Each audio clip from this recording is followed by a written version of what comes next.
प्रदेश के बहराइच से जो तस्वीरें सामने आई हैं, वह सिर्फ भ्रष्टाचार की कहानी नहीं है, यह शिक्षा की आत्मा पर हमला है। जिन किताबों को सरकारी स्कूलों में पढ़ने वाले गरीब बच्चों के हाथों तक पहुंचना था, जिनसे उनका भविष्य संवरना था, वे किताबें कबाड़ी की दुकान पर 4 रुपए किलो के भाव में तौल दी गयी। सोचिए, ज्ञान को किलो के हिसाब से बेचा गया। करीब 13,000 नई किताबें पुलिस ने कबाड़ी के यहाँ छापेमारी में बरामद की। ये किताबें उत्तराखंड भेजी जाने की तैयारी में थी। किताबों से भरा ट्रक लखीमपुर खीरी तक पहुंच चुका था, लेकिन समय रहते पुलिस को सूचना मिली और ट्रक को रास्ते में ही पकड़ लिया गया। सवाल यह है कि अगर सूचना न मिलती तो क्या हजारों बच्चों का हक यूं ही रद्दी में बिक जाता। इस पूरे मामले में शिक्षा विभाग के भीतर बड़ी मिलीभगत खुलकर सामने आई है।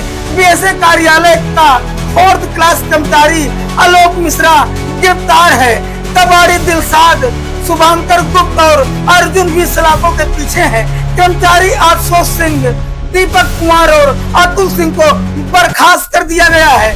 ब्लॉक ऑफिसर डॉली मिश्रा और अकाउंटेंट ऑफिसर वीरेंद्र वर्मा के खिलाफ कार्रवाई के लिए शासन को पत्र लिखा गया है। लेकिन सबसे बड़ा सवाल यह है, क्या सिर्फ कुछ कर्मचारियों को सस्पेंड या गिरफ्तार कर लेने से मामला खत्म हो जाएगा?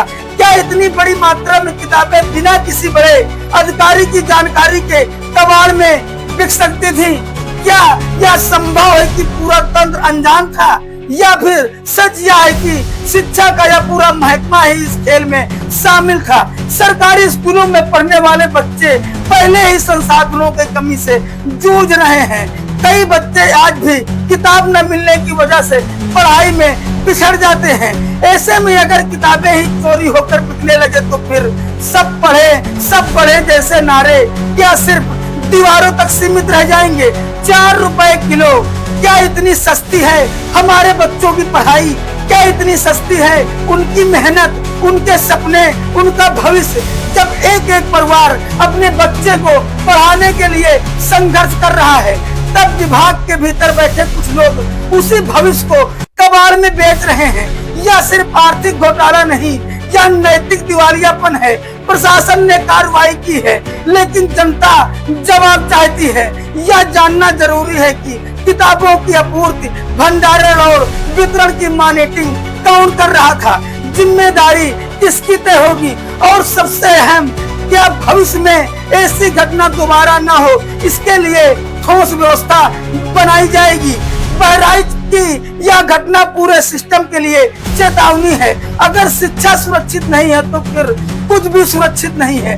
बच्चों की किताबें बिकेंगी तो देश का भविष्य भी गिरवी रख दिया जाएगा। अब वक्त है कि सिर्फ गिरफ्तारी नहीं, जवाबदेही तय हो, ऊपर तक, आखिर जिम्मेदार व्यक्ति तक। क्योंकि सवाल सिर्फ किताबों का नहीं है, आने वाली पीढ़ियों का है। देखिए पूरा वीडियो। सरकारी किताबों से लदा हुआ बंडल, ये देखिए कौन सी किताबें ये भी आपको दिखाते हैं। समग्र शिक्षा कक्षा 4 के लिए कला की पाठ्य पुस्तक।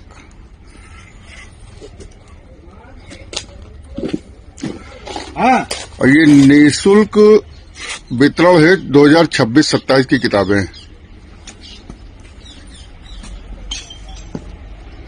ये पूरा ट्रक भरा हुआ है।